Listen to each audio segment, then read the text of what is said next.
Hey guys, welcome back to my channel. So I did a video a couple of days ago on 6 signs that you are doing too much. And that video seemed to resonate with a lot of you because I looked at the comments and I got emails, and basically all of you were saying, yes, this is me. I recognize these signs. I definitely feel like I am taking on too much. And the next logical question right after that is usually, what do I do? How do I manage this really long to-do list? Or I don't know how I can get some of these things off of my plate. So today I wanted to dive into some additional things that you can do. We're going to talk about 4 things that you can do if you do have too much on your plate, how you can manage it all, or how you can move things around if you don't have a choice with all of the things that are currently on your plate. So I wrote down some things in my brainstorming notebook. I wrote down about 4 tips of things that I would normally do when I feel like I just have too much on my plate currently. And we're gonna talk through them. So let's go ahead and get started. But first, before we jump into it, if this is your very first video, hi, I'm Alaina, and I'm the owner of The Organized Money. I help people organize their life, their money, and their business. And if you need to organize any one of those 3, I would love for you to subscribe to my channel and watch a couple of my videos. I'm hoping that they will help you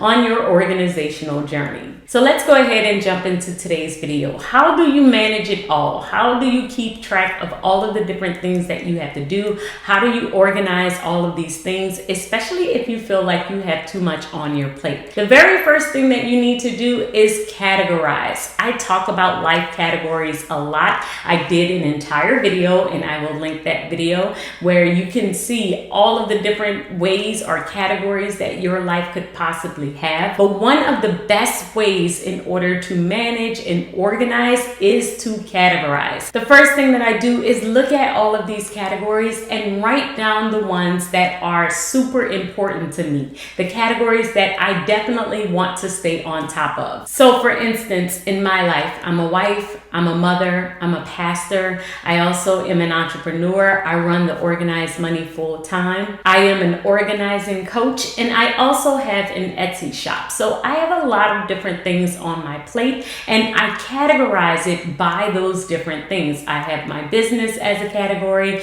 my family as a category, my home as a category, and also my church is a different category. But having these different categories help me to understand how much I currently have on my plate. You won't really be able to analyze if you have too much on your plate unless you are able to write it down and see all of the different things that you have to do under each category that you have. The first step to knowing that you have too much on your plate is to identify what is currently on your plate. So start off with the categories that are a must. Like I said, family is definitely at the top of my list. However, I also consider myself a reader. I also consider myself a planner, and I love to plan different things. It is definitely a hobby of mine, and reading is another hobby of mine. But sometimes I will have to deprioritize those particular categories. So you have categories, and then you have to arrange them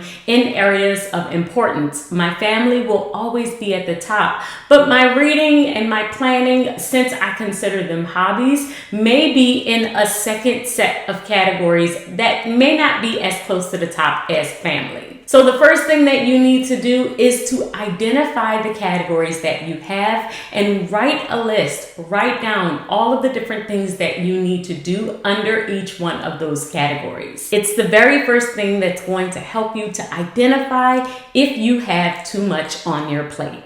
The second thing that you need to do is to decide on the current season that you are in. Every single month, I will do a video updating my planner. I will reset my planner. I will change my planner setup. And it is based on the categories that I currently have in my life. Now, sometimes this can be overwhelming for certain people because they don't understand my process or understand why I am changing up my planner so much or why I need to change it every month or every other month. But I usually will change it because I decide what categories and what season of my life I am currently in. Based on how busy I am, how active certain categories are that are important to me, I will decide if I am going to be able to do something else. For instance, sometimes I have my reading section within my planner, and then other times I will remove my reading section from my planner. And it is because sometimes I know I'm going to have more time to read than other times.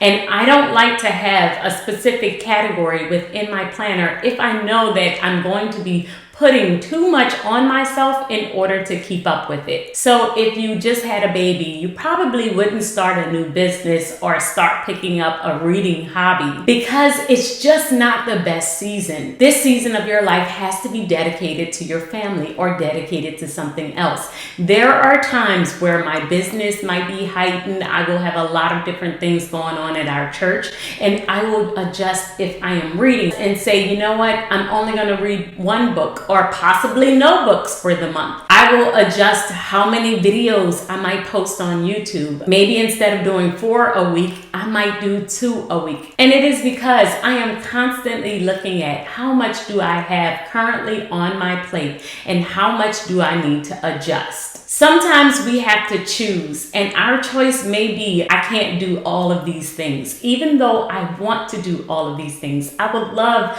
to be able to say I have read 100 books and saved a bunch of money and completed this project in my business all at the same time. But most of the times I have to choose what's the most important to me in this season. I did an entire class on time versus energy, and if you missed that class, I will link that one above as well. But within that class, I talked about how, yes, you have 24 hours, but you don't really have a full 24 hours. 8 hours are set aside for working. 8 hours is set aside for sleeping. 3 or 4 hours might be set aside for your family, which means that you only have about 5 hours throughout your entire day, throughout the 24 hours, that you could dedicate to something new, that you could dedicate to your side hustle or dedicate to your studies. And so this means that that time, that 5 hours, is extremely important to you, and you have to really decide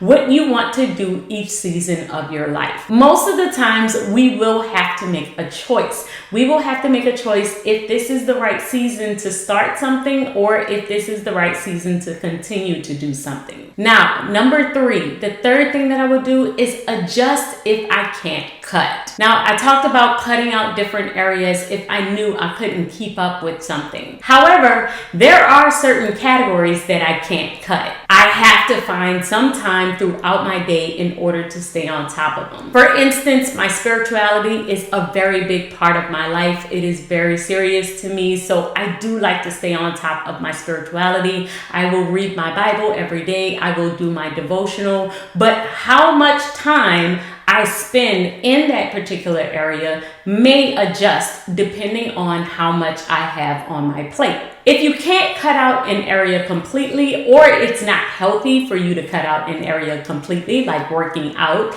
then another thing you can do is just adjust how much time you give to that particular area. You may not be able to work out for 2 hours, but you could do a 30-minute workout and still have a good benefit from that 30-minute workout. So if you aren't able to cut it out completely and remove a category, then the next best thing that you can do is adjust it. Minimize the amount of time that you give to that particular category. And the fourth thing that you have to realize, if you have too much on you and you can't get rid of it all, you can't adjust, is you may not be able to be your best, but you should do your best. So sometimes I am unable to cut out something completely, but I may adjust how much effort I am able to give to that particular thing. So what do I mean by this? I would love to have the best sound, the best lighting, the best editing skills for every single YouTube video that I put out. However, I know that the time and energy and resources that I would need to put into my YouTube channel in order to make that happen, I currently just don't have that time. So I am willing to sacrifice a little bit of the quality of my videos because I know that I want to be there for my kids and I need to do things for my church, and I also need to be there for clients and do other things for my business. So this means that I am sacrificing being the best. My videos may not be the top quality, but I will put in the research to make sure that the information that I am giving is my ultimate best. And this may be the same for whatever you choose to do. Yes, you are currently in school and you would love to have a 4.0 GPA. However, if you currently have a home life and you have family and you have kids and you have other things that you have to take care of, the time and effort to being a straight A student you currently don't have. So you may have to sacrifice a little bit of that study time, take the B grade, and then that way you are able to be there as a wife and a mother. There are times that I will sacrifice being the best at something, and I will take being second best or even mediocre at something because I know that I don't have the time, energy, or resources to fully put into a particular task. And realizing that it's okay because you are doing your best. You're putting forth your best effort, and that is okay for this particular season because of how much you currently have on your plate. And I know that that one may be a hard pill to swallow because it was for me when I first started my organizational journey. I wanted to be perfect at everything and excel at the top of every single thing that I did. But in real life, it's just not a realistic goal. And once I realized that, I was able to do way more because I accepted that I was doing my best. And then that way I could accomplish more things and cross more things off of my list instead of trying to do every single thing perfect.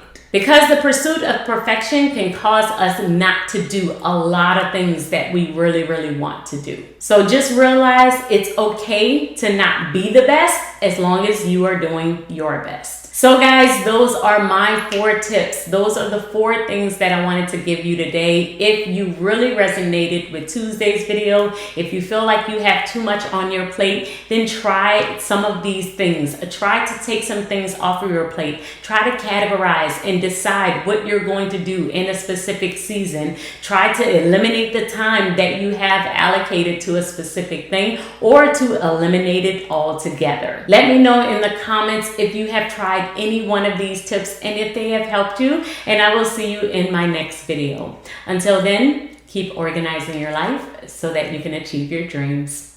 Bye guys.